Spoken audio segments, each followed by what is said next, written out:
पंजाब में झेलम से लेकर चेनाब नदी तक राजा पोरस या पुरुवास का राज था।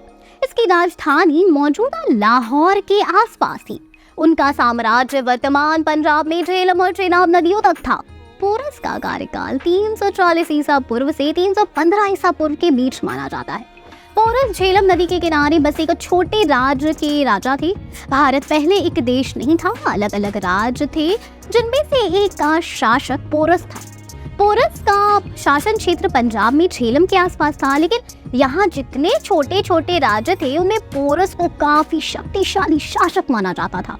सिकंदर विश्व विजय पर निकले हुए थे। वो पोरस के राज्य तक पहुंच गए थे। सिकंदर के आगे जिसने सरेंडर नहीं किया उनसे टकराव हुआ। 326 ईसा पूर्व में सिकंदर और पोरस के बीच लड़ाई हुई थी। तक्षशिला के राजा ने सिकंदर के आगे घुटने टेक दिए और सिकंदर से पोरस पर आक्रमण करने के लिए कहा ताकि उनका राज्य विस्तार हो सके। लेकिन पोरस ने वीरता के साथ लड़ाई लड़ी और काफी संघर्ष के बाद पराजय हुए। इसमें सिकंदर की सेना को भी भारी नुकसान पहुंचा। ऐसा ही एक राजा बाहुबली 3 में हो सकता है जो विश्व विजय में निकला हो और पूरे भारत को अपने कब्जे में करना चाहता हो, और राजा पोरस की तरह ही एक दूसरा राजा हो जो उसे कांटे की टक्कर दे। सिकंदर की सेना में 50,000 से भी अधिक सैनिक थे, जबकि पोरस के सैनिक की संख्या 20,000 के करीब थी। पोरस ने सिकंदर की सेना के सामने अपनी सेना के हाथी खड़े कर दिए, जिससे सिकंदर भी दंग थे। सिकंदर का आक्रमण कभी भारत में हुआ ही नहीं। सिकंदर का आक्रमण पाकिस्तान में हुआ था। सिकंदर की हिम्मत कभी सिंध नदी पार करने की नहीं हुई। जब पोरस हार गए तब उन्हें सिकंदर के सामने पेश किया गया। सिकंदर ने पोरस से सवाल किया कि उनके साथ कैसा बर्ताव किया जाए।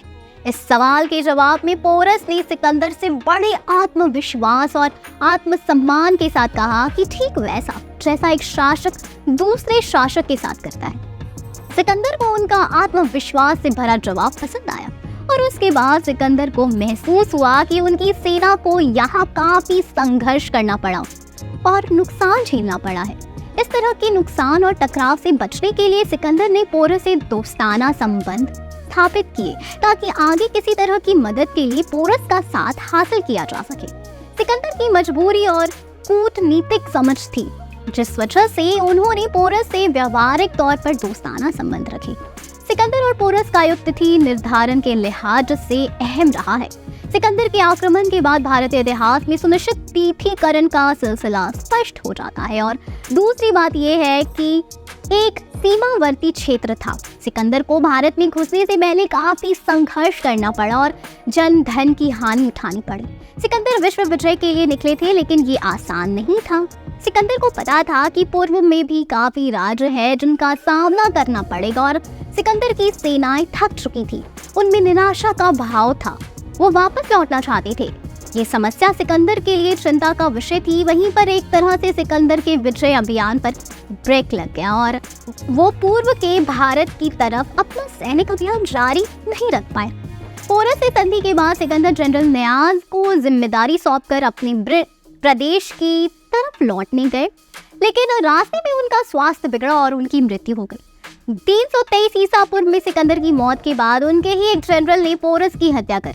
ऐसी ही कुछ कहानी दिखाई जा सकती है बाहुबली 3 में, जिसमें दो राजा आपस में युद्ध कर सकते हैं। आज की कहानी आपको कैसी लगी हमें कमेंट सेक्शन में जरूर बताएं। हम फिर मिलेंगे एक नई वीडियो के साथ। अब तक खुश रहिए, सेफ रहिए। Thank you.